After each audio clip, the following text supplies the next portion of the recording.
We continue to monitor tonight with fog concerns growing and a marsh fire still burning, which could lead to a potentially dangerous combination. Good evening and thanks for joining us, everyone. I'm Sharice Gibson. And I'm Devin Bartolotta. We've experienced super fog conditions before, most notably in October of 2023. That's when it led to a 158 car pileup on I-55. It was definitely a tragedy and a disaster, which is something we want to avoid overnight. Let's check on our forecast with Chief Meteorologist Chris Franklin as he gives us the very latest on this weather impact alert. Chris. Yeah, we've got our camera zoomed into one of two fires that we're able to capture from our tower cameras. Now, obviously, at night can no longer see any of the smoke, but what it looks to be that we're seeing off in the distance is maybe the glow of some of this marsh fire. Now, where these are occurring are not near any structure, so thankfully that is not at risk, but it is and has been sending smoke in the direction of the city. Now, earlier you could see this clear as day plume moving over parts of JP into Old Jefferson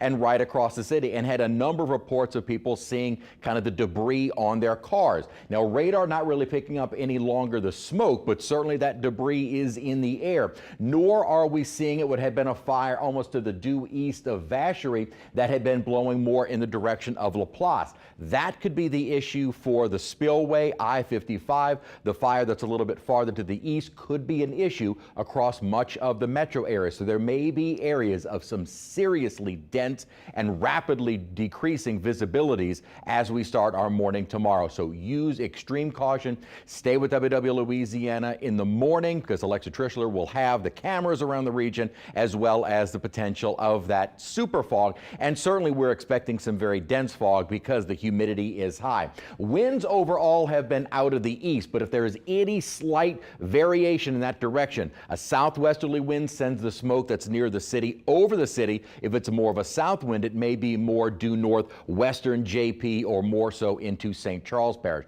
But definitely an issue across the spillway and parts of the city as we get the morning started tomorrow. All right, Chris, lots to watch for. Thank you so much.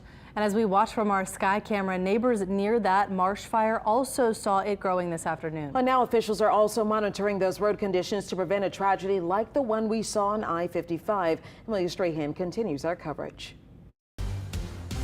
At noon, Troy Robin pulled up to his house under blue skies, but by 4 o'clock, blue turned gray and smoky. I just noticed it coming out now, but last week I noticed a little bit of smoke and also some smelling last week. His home sits just beyond Bayou Gauche in St. Charles Parish, where a marsh fire has been burning since Thursday afternoon. It's one of the worst I've seen, yes. We have even sometimes it gets bad enough to where we have ashes falling in our driveways. Parish officials say the flames don't pose any threat to homes, but with a dense fog advisory in effect from Thursday night through Friday morning, DOTD's Scott Boyle says buildings may be safe, but roads won't be. It's important to allow yourself more time to get to your destination.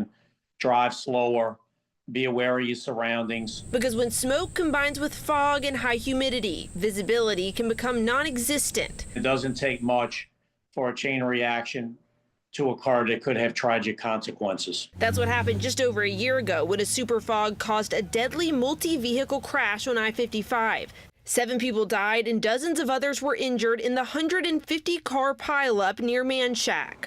Boyle says crews are monitoring I-10 and I-55 and will do everything they can to keep that from happening again. If conditions and visibility is impacted, the plan is to work with state police on trying to slow motorists down by potentially closing down a lane or getting a convoy going. In St. Charles Parish, Amelia Strahan, WWL Louisiana.